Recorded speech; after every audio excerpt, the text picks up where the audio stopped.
శ్రీమాత్రే నమః. నమస్కారం. క్రోధినామ సంవత్సర ఉగాది శుభాకాంక్షలు ప్రతి ఒక్కరికి కూడా. మనం ఉగాది గురించి కూడా గత కొన్ని ఎపిసోడ్లో తెలుసుకున్నాం. ఉగాది అంటే ఏంటి, ఏం చేయాలి, ఆ రోజు చేయవలసిన అన్ని కూడా చేసాం. ఈ సంవత్సరం, ఈ క్రోధినామ సంవత్సరం ద్వాదశ రాశి ఫలితాలన్నీ కూడా మనం తెలుసుకోబోతున్నాం. Hi, my name is Gautam and I actually stay in Malkajgiri itself. I had this back pain. It's been 1.5 years. I have tried many treatments like chiropathy, oil massage, physiotherapy especially, but it didn't work out as much like what I expected. I strongly suggest homeopathy. You people can carry on with the homeopathy. Area Malkajgiri and doctor name is like Nageshwarao and the clinic name is Neocare Homeopathy. ఈసారి మనం చెప్పబోయే రాశి ఫలితాలు ఒక సంవత్సర కాలానికి ఎలా ఉంటుందో ప్రతి రాశికి ఏ సబ్జెక్ట్ వాళ్ళకి ఆ సబ్జెక్ట్ వైజ్ గా చెప్పుకుంటూ వచ్చామన్నమాట. కాస్త ఓపికతో వినండి. 1 ఇయర్ది కాబట్టి కొంచెం ఓపికగా శ్రద్ధాభక్తులతో వినండి, స్కిప్ చేయకండి. అండ్ సద్గురు జ్యోతిషాలయం చెప్పినటువంటి యొక్క అద్భుతమైనటువంటి 1 ఇయర్ ప్రిడిక్షన్ లో మా ఛానల్ చూస్తున్న ప్రతి ప్రేక్షక మిత్రులకి పేరు పేరున మీరందరూ కూడా ఆయురారోగ్య ఐశ్వర్యాలతో ఉండాలని భగవంతుని ప్రార్థిస్తున్నాం. ఇప్పటివరకు చాలా మంది మన ఛానల్ చూస్తున్నారు, సబ్స్క్రైబర్స్ తక్కువ ఉన్నారు. సబ్స్క్రైబర్స్ తక్కువ ఉన్నారు. కాస్త పక్కన చూస్తూ ఉండగా మీ చేతితో ఆ సబ్స్క్రైబ్ బటన్ కొట్టండి. ఆ పక్కన ఉన్న గంట బటన్ కూడా కొట్టేసండి. అన్ని మా ప్రోగ్రాంలో అన్ని మీకు వచ్చేస్తాయి. మీకు ఈ యొక్క రాశి ఫలితం నచ్చింది కదా, మరి నచ్చినప్పుడు మనం ఏం చేయాలి, సోషల్గా ఇంకొక 10 మందికి వేయడం. దీన్ని అలాగే ఇన్స్టాలో కానీ, ఫేస్బుక్లో కానీ, వాట్సాప్లో కానీ షేర్ చేయండి. రైట్. మరి జాతకం ఎందుకు ఈ జాతకం తెలుసుకోవాలి? గోచార గ్రహస్థితులు అన్నింటిలో దృష్టిలో పెట్టుకొని అన్ని వర్గాల వారిని దృష్టిలో పెట్టుకొని మేము జాతకం చెప్పడం జరుగుతుంది. జాతకం పడుతున్న వర్షానికి గొడుగే గాని జాతకం జీవితం కాదు. నేను ప్రతి నెల కూడా చెప్తుంటాను, ఇప్పుడు యొక్క సంవత్సర జాతకం కూడా చెప్తున్నాను. జాతకం ఎంత నమ్మాలో అంత నమ్మండి. మీ యొక్క వ్యక్తిగతమైనటువంటి జీవితంలో మీరు చేస్తున్న వృత్తిని గట్టిగా నమ్మండి. మీ యొక్క కులదైవాన్ని నమ్మండి. తప్పకుండా మీరు బాగా ఉంటారు. ఓకే, ఎవరెవరు తెలుసుకోవాలి? 21 సంవత్సరాల లోపు ఉన్న విద్యార్థులు, అది స్త్రీ పురుషులు ఎవరైనా జాతకం అడగకండి, చెప్పము. తర్వాత 60 సంవత్సరాల పైచిలకు వాళ్ళు అసలే అడగకండి. ఎందుకంటే మీరు గొప్ప వాళ్ళు, 60 వసంతాలు చూసుంటారు, మీకు అన్ని తెలుసు కాబట్టి మీరు కూడా జాతకం తెలుసుకోవాల్సిన లేదు. సాక్షాత్ మీరందరూ దైవ సమానులే. తర్వాత ఇల్లీగల్ అఫైర్స్ గురించి దయచేసి అడగకండి. గురుగారు మాకు చాలా అప్పులు ఉన్నాయండి. జాతకం చెప్పుకుంటే అప్పులు తీరదు. వ్యాపారమో ఉద్యోగమో చేస్తే అప్పులు తీరుతుంది. మీరు అప్పులు తీసుకున్న వాడి దగ్గర తిరిగి ఇచ్చే శక్తి ఉంటే అప్పు చేయండి, లేదా అప్పులు తీయకండి. అలా జాతకంలో అప్పులు తీరదు. జాతకం చూసుకుంటే కష్టపడాలి. జాతకం చెప్పించి మన దారిని కల్పించుకుంటూ మనం ముందుకు వెళ్ళాలి. జ్యోతిషాస్త్రరీత్యా ద్వాదశ రాశుల్లో 3వ రాశి అయినటువంటి మిథున రాశి మిత్రులారా, మీరు మృగశిర నక్షత్రం 3, 4 పాదములు, ఆరుద్ర నక్షత్రం 1, 2, 3, 4 పాదములు, పునర్వసు నక్షత్రం 1, 2, 3 పాదాలకి జన్మించిన మీరు మిథున రాశి వారిగా పరిగణించబడుతున్నారు. ఈ క్రోధినామ సంవత్సరం ఈ మిథున రాశి వారికి ఎలా ఉండబోతుందంటే, ఆదాయం 5, వ్యయం 5, రాజపూజ్యం 3, అవమానం 6గా ఉంది. కొంచెం మిశ్రమంగా ఉంది అని చెప్పచ్చు. గ్రహ సంచారం మే 1వ తారీఖు నుండి సంవత్సరం అంతా కూడా గురువు వ్యయస్థానంలో లోహమూర్తిగా సంచరిస్తున్నారు. అయితే అక్టోబర్ నుండి డిసెంబర్ లోపు వక్రించి మళ్ళీ వ్యయస్థానంలో సంచరిస్తారు కాబట్టి కొంత ఇబ్బంది పెట్టే అవకాశాలు ఉంది. శని భాగ్యస్థానంలో సువర్ణమూర్తిగా సంచరిస్తున్నాడు. రాహుకేతులు ఇద్దరు కూడాను దశమ చతుర్దశ స్థానంలో తామ్రమూర్తిగా సంచరిస్తున్నారు. ఈ సంవత్సరం గ్రహం ఇలా ఉంది. మిథున రాశి వారికి ఈ సంవత్సరం అంతా కూడా ఆదాయ వ్యయం సమానంగా ఉంది. అంటే ఎంత సంపాదిస్తారో అంత ఖర్చు ఉంటుంది. ఈ సంవత్సరం శుభాశుభ ఫలితాలు మిశ్రమంగా ఉన్నాయి. ఎలాంటి వివాదాల జోలికి వెళ్ళకండి, గొడవలు పెట్టుకోకండి, మంచిది కాదు. అన్నదమ్ముల దగ్గర, భార్యాభర్తల మధ్య, సమాజంలో, ఉద్యోగం చేసే చోట, వ్యాపారం చోట, ఈ మెయిన్ ముఖ్యంగా డబ్బుల విషయంలో ఆదాయం పెరుగుతుంది. కొత్త కొత్త వ్యాపారాలు, పెట్టుబడులు వస్తాయి. ఈ సంవత్సరం మీకు డబ్బు విలువ తెలుస్తుంది. ఎలా కష్టపడుతున్నామని తెలుస్తుంది. ఇలా ఉన్నప్పటికీ ఖర్చులు మాత్రం అధికంగానే ఉంటుంది. వ్యాపారులకు చెప్పుకోదగ్గ కాలం అని కూడా చెప్పొచ్చు. వ్యాపార విస్తరణ, expansion of your business, franchise మోడల్లో కానీ, బ్రాంచ్ మోడల్లో కానీ, లేదా మీ యొక్క ఉత్పత్తులు కూడా చాలా పెరిగే అవకాశాలు ఉన్నాయి. ఇల్లు కట్టడంలో కానీ, వాహనం కొనడంలో కానీ, స్థిరాస్తులు కొనడంలో కానీ ఖర్చు పెరుగుతుంది. దీనికోసం రుణాలు చేసే అవకాశాలు బాగా కనబడుతున్నాయి. అంతర్గత శత్రువులు పెరుగుతున్నాయి. మిత్రుల కంటే శత్రువులు అధికంగా ఉంటారు. భూమి కొనుగోలు విషయంలో, భూమి రిజిస్ట్రేషన్ విషయంలో, భూమికి సంబంధించిన పత్రాలు ఒకసారికి 4 సార్లు చదివి సంతకం పెట్టి కొనండి. భూ వివాదాలు పరిష్కారం అవుతాయి. పాత రుణాలు తీరుస్తారు. కొత్త రుణాలు ఆశించిన విధంగా సర్దుబాటు అవుతాయి. ఆగిపోయిన శుభ కార్యక్రమాలు, ఇంట్లో వివాహ, ఉపనయనాది, గృహప్రవేశ కార్యక్రమాలు పూర్తి చేస్తారు. నూతనంగా వివాహం కోసం ప్రయత్నం చేసే వారికి మంచి అవకాశం ఉంది. దంపతుల మధ్య తరచూ ఉన్నటువంటి ఆ యొక్క గ్యాప్ కూర్చొని మాట్లాడుకొని ఆనందంగా శుభ ఫలితాలు పొందుతారు. సంతానం కోసం ఎదురు చూస్తున్న వారికి ఈ సంవత్సరం సంతాన భాగ్యం ఉంది. సంతానం విదేశాలకు వెళ్ళి చదవాలనుకున్న వారు, లేదా మంచి ఉత్తీర్ణతమైనటువంటి విద్య చేయాలనుకున్న వారికి ఇదొక మంచి విద్యార్థులు, ఈ రాశి యొక్క విద్యార్థులు కూడా మంచి చదువుకునే అవకాశం ఉన్నాయి. ఆహార విషయంలో శ్రద్ధ వహించాలి. బయట ఆహారం తినేటప్పుడు చాలా జాగ్రత్తగా ఉండాలి. ఉద్యోగస్తులకి మంచి అవకాశాలు ప్రైవేట్ ఉద్యోగంలోనూ, గవర్నమెంట్ ఉద్యోగంలోనూ, ఎంఎన్సీలోనూ చాలా అద్భుతంగా ఉన్నాయి.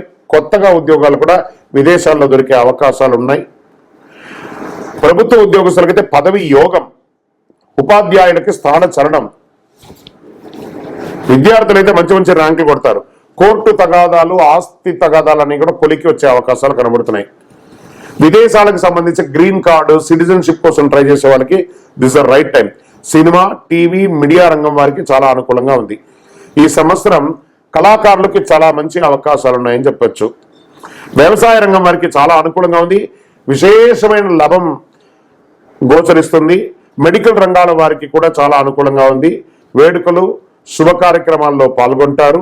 వస్తు లాభం, వస్త్ర లాభం ఉన్నాయి. సొంతంగా ఏదైనా చేయాలనుకుంటే బాగా ఆలోచించి మీ శ్రీమతి దగ్గర లేదా మీ శ్రీవారి దగ్గర సలహా తీసుకొని దిగండి. కొత్త సంస్థలు స్థాపించడానికి ఇది ఒక మంచి సమయం. ఆరోగ్యం పట్ల జాగ్రత్త. తరచూ వైద్య పరీక్షలు చేయించుకోవడం లేదా ఒక శస్త్రచికిత్స జరిగే అవకాశాలు కూడా ఉన్నాయి. జాగ్రత్త. సూర్య భగవానుని ప్రార్థన చేయండి. అయ్యప్ప స్వామి వారిని ప్రార్థన చేయండి. ఇంకనూ సకల దోషాలు తొలగి ఆనందంగా ఉండడానికి మీరు మీ వయస్సు ఎంత ఉందో అన్ని దీపాలను దేవాలయంలో వెలిగించండి. Lucky number 9. బుధవారం మీకు చాలా కలిసి వస్తుంది. బ్లూ రంగు మీకు చాలా కలిసి వస్తుంది. మీ యొక్క వ్యక్తిగత జాతకాలని తెలుసుకోవాలనుకుంటే మీ పరిసర ప్రాంతాల్లో ఉన్నటువంటి సద్గురువుని సంప్రదించి జాతకం తెలుసుకోండి. లేదా మా ద్వారా తెలుసుకోవాలనుకుంటే మా టీవీలో కనబడుతున్న డిస్ప్లే నంబర్కి మీ పేరు, date of birth, time of birth, place of birth WhatsApp చేయండి. విజయవస్తు. మా ఛానల్లో వస్తే ప్రతి కార్యక్రమాలని మీరు చూస్తున్నారు. చూడడం కంటే కూడా ఒక్కసారి లైక్ చేసి సబ్స్క్రైబ్ చేశారంటే మాకు ఇంకా ప్రోత్సాహకరంగా ఉంటుంది. మీకు ఎన్నో కార్యక్రమాలు మేము చెప్తున్నాం కదా, మాకు ఇచ్చే ఒకే ఒక గిఫ్ట్ ఏమంటే మీరు మా ఛానల్ని సబ్స్క్రైబ్ చేయడం, మా ఛానల్ని లైక్ చేయడం. మీరు చేస్తూ మీ మిత్రుల చేత చేయిస్తున్నారు. ఇదే ఈ సంవత్సరం ఉగాది నాడు గురువు గారికి ఇచ్చే గురుదక్షిణ అనుకోండి. ప్రారంభిద్దాం. సద్గురు జ్యోతిషాలయం గత కొన్ని ఏండ్లుగా మాస ఫలాలన్నింటినీ కూడా ఇస్తుంది. ఈ సంవత్సరం కొత్తగా ఈ ఉగాది పంచాంగ శ్రవణం అనేది తర్వాత కూడా మనం చెప్పుకుందాం. అసలు ఉగాది అంటే ఏంటి, ఎందుకు ఈ ఉగాది చేయాలి, ఉగాది రోజే ఎందుకు పంచాంగ శ్రవణం చేయాలి, ఉగాది రోజే సంవత్సరం ఎలా ప్రారంభమైంది, అసలు ఇది ఎలా పుట్టింది, ఈ యొక్క కృతువు ఎక్కడి నుంచి వచ్చింది, దీనికైనా శాస్త్ర ప్రమాణం ఉందా అనేది మనం చెప్పుకోబోతున్నాం. ఇక్కడ ఉగాది అంటే ఏంటి, ఎందుకు చేసుకుంటారనుకుంటే ఉగాది అనేది ఇది కాల ప్రమాణంలో సంవత్సరానికి కాలానికి ప్రారంభమైనటువంటి అంశం కాబట్టి ఈ ప్రారంభాన్ని తెలుగు వారంతా చక్కగా పండుగగా చేసుకుంటారు. ఇది ఉగాది అనేది కాల పురుషుని యొక్క పండుగ కాబట్టి ఇది ఉత్సవంగా భావిస్తాం. కాలం ఆవశ్యకత ఉంది. వ్యక్తి జీవన అవసరాలకు వీలుగా దాన్ని వ్యవహితం చేసుకొని ప్రక్రియలు అనేక విధాలుగా దాన్ని విభజించుకుంటూ ఉంటారు. ఎలా? కాలాన్ని గమనించే విధానంలో వ్యక్తి విజ్ఞానం ప్రారంభమైంది. మనసే అన్ని కర్మలకు మూలమని గ్రహించారనమాట మన తెలుగు వారంతా కూడాను. చాంద్రమానాన్ని ప్రమాణం స్వీకరించుకుంటారు. జ్యోతిష్ శాస్త్ర ప్రకారము చంద్రుడు మనఃకారకుడు. చాంద్రమానను పౌర్ణమి నాడు వచ్చే నక్షత్రం ఆధారంగా ఈ మాసాల పేర్లన్నీ కూడా పెట్టబడుతుంది అనమాట. చిత్తా పౌర్ణమి నాడు వస్తే చైత్రమాసం, విశాఖ పౌర్ణమి నాడు వస్తే వైశాఖం. ఇలా రాని సమయంలో ఏ మాసం యొక్క పేరులో ఆ రోజు పౌర్ణమి రాకపోతే దాన్ని అధిక మాసంగా భావిస్తుంటాం. వైదిక మంత్రాల్లోనే ఈ మాసాలకు ప్రసక్తి మనకు కనిపిస్తుందంటే ఎంతో కాలానికి పూర్వమే సౌర చంద్రమానాల వినియోగం మన వారు చేసేవారికి మనకు స్పష్టత అవుతుంది. గ్రహాలలో ఒకసారి సూర్యుని చుట్టూ తిరిగి రావడానికి 30 సంవత్సరాలు పడుతుంది. గురుడు తిరిగి రావడానికి 12 సంవత్సరాలు పడుతుంది. ఈ రెండింటిని కనిష్ట సామాన్య గణిజం 60 కావడం వల్ల చాంద్రమానంలో సంవత్సరాలు కూడా 60 సంవత్సరాలుగా నిర్ణయించడమైంది. ఈ 60 సంవత్సరాలు మళ్ళీ మనం సంవత్సరం, పరివత్సరం, ఇడావత్సరం, యుద్ధత్సరం, అనువత్సరాలుగా భాగం చేస్తే ఇది పంచవర్షాత్మక యుగంగా చూసుకుంటే 60 సంవత్సరాల్లో మళ్ళీ 12 విభాగాలుగా కనిపిస్తాయి. యుగ్మం అంటే జంట. శరీరంలో కాళ్ళు, చేతులు మొదలైన కర్మేంద్రియాలు, చెవులు ఇలా మొదలైన జ్ఞానేంద్రియాలు జంటగా పనిచేసే స్పష్టమైన సమాచారాన్ని స్వీకరించగలుగుతాం. కాలంలోనూ రాత్రి పవలు ఆయనాల్లోనూ జంటగా కనిపిస్తుంటాయి. అదేవిధంగా అధిక మాసంలో జంట ఏర్పడే 5వ సంవత్సరానికి కాలానికి పంచవర్షాత్మక యుగం అని పేరు పెట్టడం జరిగింది. ఆ తర్వాత కాలంలో యుగం అనేది జంట అర్థం నుండి కాలార్థంగా మార్చబడింది. ఉగాది అంటే ఇదే యుగాది. ఇది కాల ప్రమాణంలో సంవత్సరానికి కాలానికి ప్రారంభమైనటువంటి అంశం. ఈ ప్రారంభమైన తెలుగు వారంతా చక్కగా పండుగగా ఆచరిస్తారు. ఆ రోజే అనేకమైనటువంటి శుభ కార్యక్రమాలు నిర్వర్తిస్తాం. వసంత ఆగమోత్సవ వేడుకల్లో నిర్వహించే ఈ ఉత్తమమైనటువంటి రోజు ఎన్నో శుభసూచకాలతో కోరుకుంటాం అనమాట. అనేక ధర్మ గ్రంథాలు, వ్రత గ్రంథాలు ఉగాది నాడే వైజ్ఞానాన్ని తెలియవలసిన పనులు కూడా నిర్దేశించారు. దీనికి ఎలా ఉంటుంది అంటే ప్రతి గృహంలోనూ ధ్వజారోహణం, తైలభ్యంగ స్నానం, నవవస్త్రాభరణం, దమనేన బ్రహ్మపూజనం, సర్వాచాత్కర మహశాంతి, పౌరుష ప్రతీతం వ్రతం, నింబకుసుమ భక్షణం, పంచాంగ పూజ, పంచాంగ శ్రవణం, ప్రసాద ప్రారంభం, రాజదర్శనం, వసంత నవరాత్రి ప్రారంభం. ఈ విధంగా అనేక అంశాలు ఉగాది నాడు చేయవలసిన కృత్యుల్లో ప్రధానంగా చేశారు. తెలుగువారు ప్రత్యేకంగా జరుపుకునే ఈ ఉగాది నాడు తప్పనిసరిగా నివర్తించే ఏమేమి ఉంటాయంటే మనం అందరం చేసుకునేది ఉగాది పంచాంగ శ్రవణం, పచ్చడి, ఏదైనా దేవాలయంకి వెళ్ళడం. ఇంకా చాలా కూడా దీని గురించి మనము చెప్పుకోవచ్చు. ఎంత అద్భుతం అంటే ఈ సంవత్సరము పేరు వచ్చేసి క్రోధినామ సంవత్సరం. 2024 ఏప్రిల్ 9 నాడు వస్తుంది. ఏప్రిల్ 8 సోమవారం కొత్త అమావాస్యతో శోభకృతనామ సంవత్సరం పూర్తి అవుతుంది. ఏప్రిల్ 9 మంగళవారం నుంచి క్రోధినామ సంవత్సరంగా ప్రారంభమవుతుంది. బ్రహ్మకల్పం ప్రారంభమైన మొగతిరి ఉగాది ప్రభవ. మొదటి ఋతువు వసంతం, మొదటి నెల చైత్రం, మొదటి తిథి పాడ్యమి, మొదటి వారం ఆదివారం. ఆ రోజే సృష్టి ప్రారంభమైంది. చైత్రమాసం శుక్లపక్షంలో సూర్యోదయ వేళకు పాడ్యమి తిథి ఉన్నందున ఉగాదిగా నిర్ణయించారు. ఏమని చెప్పారు? ఎలా వచ్చింది ఇది? అగస్య ఆది ఉగాది. ఉగా అంటే నక్షత్రం యొక్క గమనం. దీనికి ప్రారంభం ఉగాది అని అర్థం. బ్రహ్మకు పగలు అంటే మనుషుల లెక్క ప్రకారం 4, 3, 2 కమ సుమారుగా 7 సున్నాలు అంటే చూసుకోండి 4,32,4,32,00,000 సంవత్సరాలు. ఈ నోటి కూడా తిరగట్లేదు ఆ సైబర్లతో. రాత్రి కూడా ఉంటే బ్రహ్మకు ఒక రోజు 86,40,00,000 సంవత్సరాలు అన్నమాట. ఏ బాబాయ్, ఇలాంటివి 360 రోజులు పూర్తి చేస్తే ఆయనకు ఒక సంవత్సరం అయినట్టు బ్రహ్మకు లెక్క. అంటే 3,11,40,00,000 సంవత్సరాలు. ఇలా 100 ఏళ్ల బ్రహ్మ ఆయుష్ ఇంత. ఇప్పుడున్నది 7వ బ్రహ్మ. అంటే ఇన్ని ఇవాళ అయిపోయాయి. ఇప్పటి వరకు 6 బ్రహ్మలు సృష్టి కార్యాలు ముగించారు. 7వ బ్రహ్మ ఇప్పుడు ద్వితీయార్థంలో ఉన్నాడు. అంటే ఇప్పుడు ఆయన వయసు 51 సంవత్సరాలు. కలియుగం ప్రమాదినామ సంవత్సరం చైత్ర శుద్ధ పాఠ్యం రోజు ప్రారంభమైంది. ఈ కల్పం ప్రారంభమైన చెప్పాలి అంటే 19 కోట్ల 197 29 49 114 సంవత్సరాలు నంబర్ పరంగా చూసుకుంటే ఇన్ని సంవత్సరాలు అయింది. ఇప్పుడు మనం వైవస్వత మన్వంతరంలో కలియుగంలో ఉన్నాము. ఈ రోజే వేదాలని రక్షించే రోజు కూడా. మహావిష్ణువు మత్స్యావతారాన్ని ధరించి సోమకాసుని రాక్షసుని సంహరించి వేదాలను రక్షించి బ్రహ్మకు అప్పగించిన రోజు ఉగాది. శ్రీరాముడు విక్రమాదిత్య శాలివాహన పట్టాభిషేకుడై రోజు కూడా ఉగాది. ఎంత అద్భుతం! వరాహమిదుడు పంచాంగాన్ని జాతికి అంకితం ఇచ్చిన రోజు కూడా ఉగాది రోజే. తెలుగు సంవత్సరాల పేర్లు ఎలా వచ్చాయి మరి అన్ని చెప్పుకుంటున్నాం కదా. 24, 25 తెలుగు సంవత్సరం పేరు క్రోధి. తెలుగు సంవత్సరాల మొత్తం 60 ప్రభవ నుంచి మొదలై అక్షయతో పూర్తయి ఒక ఆవృతం పూర్తయినట్టు మళ్ళీ ప్రభవతో ప్రారంభమవుతుంది లెక్క. ఈ సంవత్సరాలకు పేర్లు పెట్టడం వెనక విభిన్న వాదనలు కూడా ఉన్నాయి. శ్రీకృష్ణుడికి 16,100 మంది భార్యలు, వారిలో సాందీపని అనే రాజకుమారికి 60 మంది సంతానం. వారి పేర్లు తెలుగు సంవత్సరాలకు పెట్టారని ఒక కథ ఉంది. నారదుని యొక్క సంతానం పేర్లు వీటికి పెట్టారని మరో కథ కూడా ప్రాచుర్యంలో ఉంది. దక్ష ప్రజాది కుమార్తెలు పేరు కూడా ఇవే అని చెప్పి అదొక కథ ఉంది. ఉగాదికి ఈ 60 సంవత్సరాలకి ఇన్ని పేర్లున్నాయి. ఈ పండుగ తెలుగు వారు చాంద్రమాన అనుసరించి నూతన సంవత్సరంగా జరుపుకుంటారు.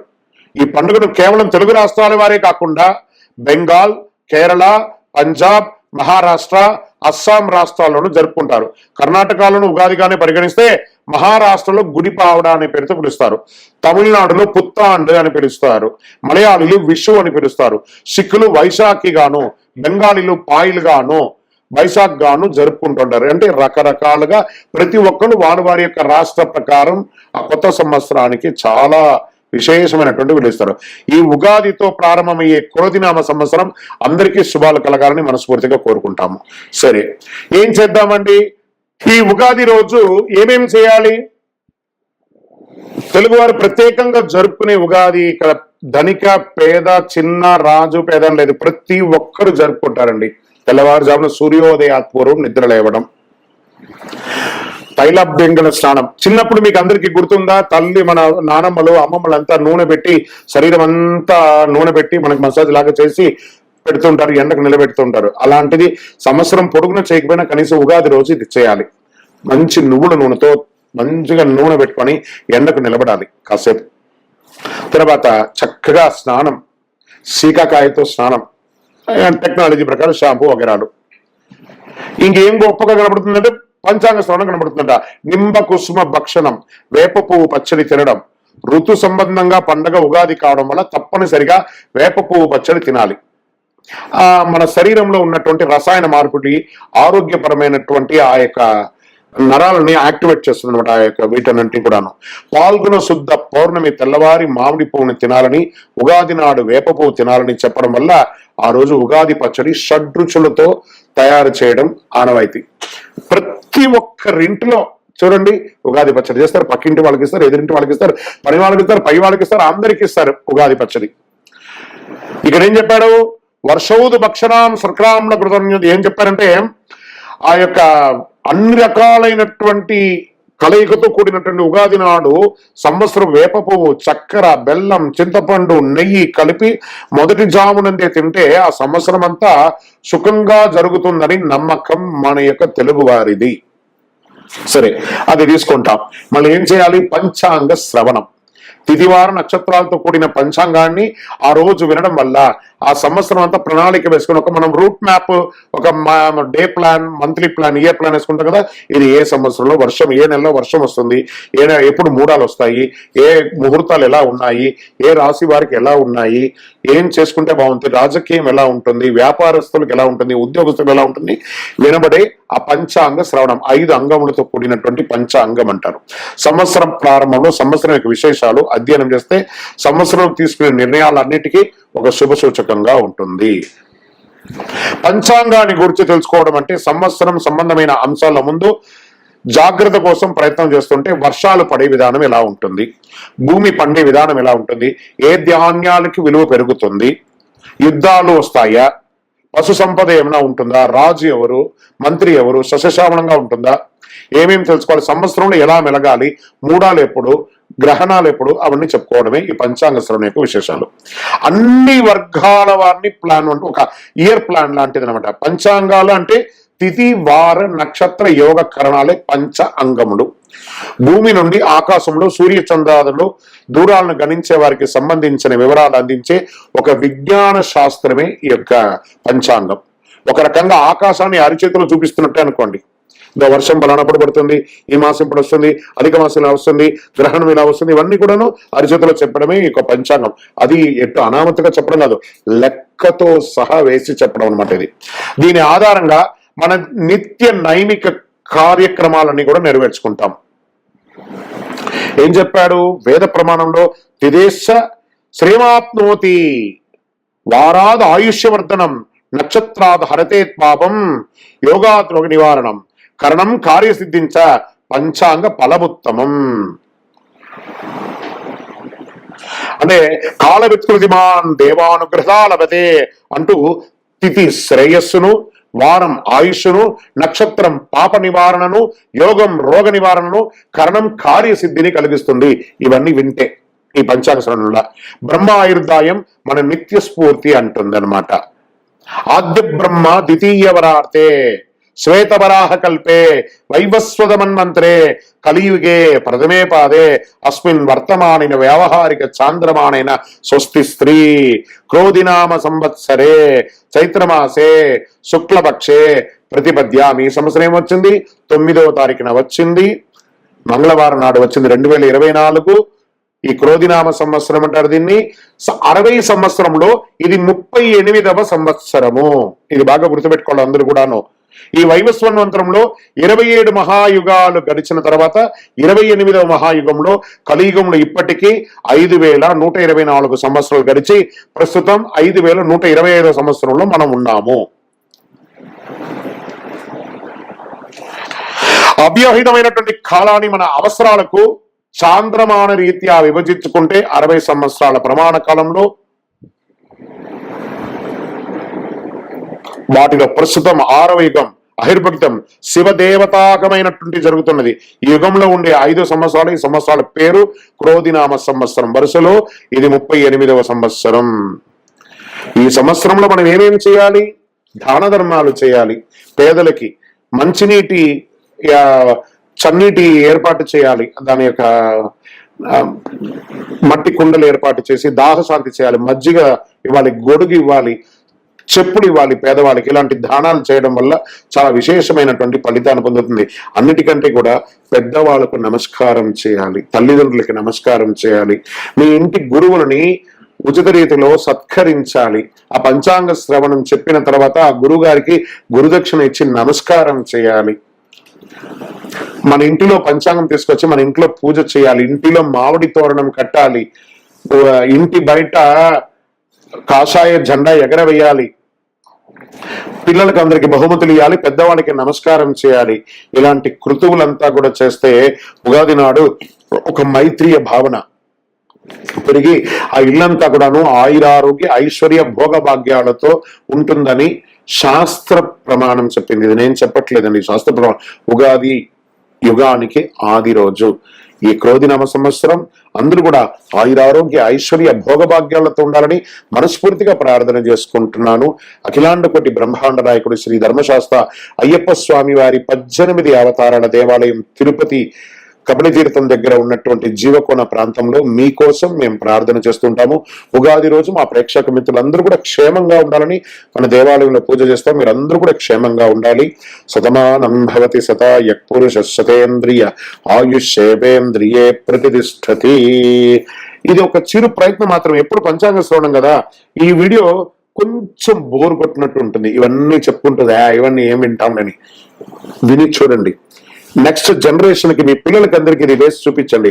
ఇంత గొప్పదా పంచాంగ శ్రవణం, దీనికి ఇంత కష్టం ఉందా, ఇలా వచ్చిందా ఉగాది, ఇలా చెయ్యాలా అనే ఒక నానుడి కోసమే ఈ యొక్క వీడియోని కొత్తగా మన యొక్క టీవీ ద్వారా దీన్ని మనం ఇంట్రొడ్యూస్ చేస్తున్నాము. ఖచ్చితంగా మంచి మనసున్న మీరు సబ్స్క్రైబ్ చేసి మీ మిత్రులకు అందరికి కూడా ఈ యొక్క ముఖ్యమైనటువంటి సమాచారం కలిగిన ఉగాది గురించి తెలుసుకునే ఒక మహత్తరమైనటువంటి విశేషాన్ని ఫేస్బుక్లోను, ఇన్స్టాలోను, వాట్సాప్లోను షేర్ చేయాలని కోరుకుంటున్నాం. మరి ఈ సంవత్సరం నాడు ఆదాయం ఎంత ఉంది, వ్యయం ఎంత ఉంది, రాజపూజ్యం ఎంత ఉంది, అవమానం ఎంత ఉంది, అది కూడా మనం తెలుసుకోబోతున్నాం. తెలుగు సంవత్సరాలు 60 సంవత్సరాలలో ఈ సంవత్సరం 38వ సంవత్సరంగా క్రోధినామ సంవత్సరం ఏప్రిల్ 9 మంగళవారం నాడు ఉగాది ప్రారంభమైంది. ఆ రోజు నుంచి గోచార గ్రహస్థితులు అన్నింటిలో దృష్టి పెట్టుకొని ఒక సంవత్సర కాలం 12 రాసులకి 12 రాసులకి అశ్విని పర్యంతం మీనం వరకు ఉన్నటువంటి రాసులకు అందరికీ కూడాను ఆదాయం, వ్యయం, రాజపూజ్యం, అవమానం అనేది ఎలా ఉంటుంది అని కూడా చెప్పబోతున్నాం. ముందుగా మొట్టమొదటిది మేషరాశి, అశ్విని నక్షత్రం, భరణి నక్షత్రం, కృత్తిక మొదటి పాదానికి సంబంధించిన మీరు మేషరాశి వారిగా పరిగణించబడుతున్నారు. మీకు ఆదాయం 8, వ్యయం 14, రాజపూజ్యం 4, అవమానం 3. వృషభ రాశి వారికి కృత్తిక 2, 3, 4 పాదములు, రోహిణి నక్షత్రం, మృగశిర 1, 2 పాదాలకు సంబంధించిన మీరు వృషభ రాశిగా పరిగణించబడుతున్నారు. మీ ఆదాయం 2, వ్యయం 8, జాగ్రత్త సుమి, రాజపూజ్యం 7, అవమానం 3. మిథున రాశి వారు మృగశిర నక్షత్రం 3, 4 పాదములు, ఆరుద్ర, పునర్వసు 1, 2, 3 పాదాలకు జన్మించిన మీరు మిథున రాశి వారిగా పరిగణించబడుతున్నారు. ఆదాయం 5, వ్యయం 5, రాజపూజ్యం 3, అవమానం 6. మిశ్రమం, జాగ్రత్త. కర్కాటక రాశి వారు పునర్వసు నక్షత్రం 4వ పాదం, పుష్యమి నక్షత్రం, ఆశ్లేష నక్షత్రం సంబంధించిన మీరు కర్కాటక రాశి వారిగా పరిగణించబడుతున్నారు. మీకు ఈ సంవత్సరం ఆదాయం 14, వ్యయం 2. సూపర్ కదా. రాజపూజ్యం 6, అవమానం 6, ఈక్వల్.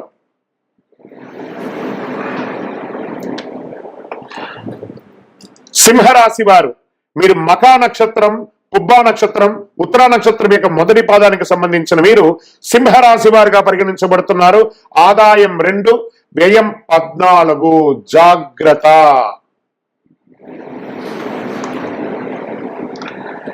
రాజపూజ్యం 2, అవమానం 2, ఈక్వల్. కన్యా రాశి వారు ఉత్తరా నక్షత్రం 2, 3, 4 పాదములు, హస్త, చిత్తా నక్షత్రం 1, 2 పాదాలకు సంబంధించిన మీరు కన్యా రాశి వారిగా పరిగణించబడుతున్నారు. ఆదాయం 5, వ్యయం 5, రాజపూజ్యం 5, అవమానం 2. ఆల్మోస్ట్ ఆల్ ఈక్వల్ గా ఉంది కాబట్టి నో టెన్షన్. తులారాశి వారు చిత్తా నక్షత్రం 3, 4 పాదములు, స్వాతి, విశాఖ 1, 2, 3 పాదాలకు జన్మించిన మీరు తులారాశి వారిగా పరిగణించబడుతున్నారు. ఆదాయం 2, వ్యయం 5, రాజపూజ్యం 1, అవమానం 5. జాగ్రత్త సుమి. వృశ్చిక రాశి వారు విశాఖ 4వ పాదం, అనురాధ నక్షత్రం, జ్యేష్ఠ నక్షత్రం 4 పాదాలకు సంబంధించిన మీరు వృశ్చిక రాశి వారిగా పరిగణించబడుతున్నారు. ఆదాయం 8, వ్యయం 14, రాజపూజ్యం 4, అవమానం 5. 60-40గా ఉన్నారు. పర్వాలేదు, గట్టెక్కే అవకాశాలు కనబడుతున్నాయి. ధనుసు రాశి వారు మూలా నక్షత్రం, పూర్వాషాఢ 1, 2, 3, 4 పాదాలు, ఉత్తరాషాఢ మొదటి పాదానికి జన్మించిన మీరు ధనుసు రాశి వారిగా పరిగణించబడుతున్నారు. ఆదాయం 11, వ్యయం 5, రాజపూజ్యం 7, అవమానం 5. సూపర్. ఎందుకంటే నేను చెప్పాను కదా, ఈ యొక్క ధనుసు రాశి వారికి వాళ్ళు నక్కదోక పట్టినట్టే చాలా అద్భుతమైనటువంటి ఫలితాలు ఉంటాయి వాళ్ళకి. మకర రాశి వారు ఉత్తరాషాఢ నక్షత్రం 2, 3, 4 పాదములు, శ్రవణ, ధనిష్ట 1, 2 పాదాలకి సంబంధించిన మీరు మకర రాశి వారిగా పరిగణించబడుతున్నారు. ఆదాయం 14, వ్యయం 14, రాజపూజ్యం 3, అవమానం 1, ఈక్వల్ గా ఉన్నారు. ఇక కుంభరాశి వారు ధనిష్ట నక్షత్రం 3, 4 పాదములు, శతభిష మరియు పూర్వభద్ర 1, 2, 3 పాదాలకు జన్మించిన మీరు కుంభరాశి వారిగా పరిగణించబడుతున్నారు. ఆదాయం 14, వ్యయం 14, రాజపూజ్యం 6, అవమానం 1. జాగ్రత్త సుమి. మీనరాశి వారు పూర్వభద్ర నక్షత్రం 4వ పాదం, ఉత్తరాభద్ర, రేవతి నక్షత్రానికి సంబంధించిన మీరు మీనరాశి వారిగా పరిగణించబడుతున్నారు. ఆదాయం 11, వ్యయం 5, రాజపూజ్యం 2, అవమానం 4. కొంచెం మిశ్రమంగా ఉంది. జాగ్రత్తగా ఉండాల్సినటువంటి విషయం. ఆదాయం అంటే సంపాదన, వ్యయం అంటే ఖర్చు, రాజపూజ్యం అంటే గౌరవం, అవమానం అంటే మీకు తెలుసు, ఇంక మేము దాని గురించి డిస్క్రిప్షన్ చేయక్కర్లేదు. ఆదాయం కన్నా వ్యయం తక్కువ ఉంటే సంపాదించిన దాంట్లో ఎంతో కొంత మిగులుతుంది. ఆదాయం కన్నా వ్యయం ఎక్కువ ఉంటే సంపాదించిన దానికన్నా ఖర్చులు ఎక్కువ ఉంటుంది. ఆదాయ వ్యయం రెండు సమానంగా ఉంటే ఈ చేత్తో సంపాదిస్తారు, ఈ చేత్తో ఖర్చు పెడతారు. అంటే లాభ నష్టాలు రెండు కూడా సమానంగా ఉంటాయని చెప్పచ్చు. రాజపూజ్యం కన్నా అవమానం తక్కువ ఉంటే మిమ్మల్ని తిట్టేవారి కన్నా గౌరవించేవారు ఎక్కువ ఉంటారు.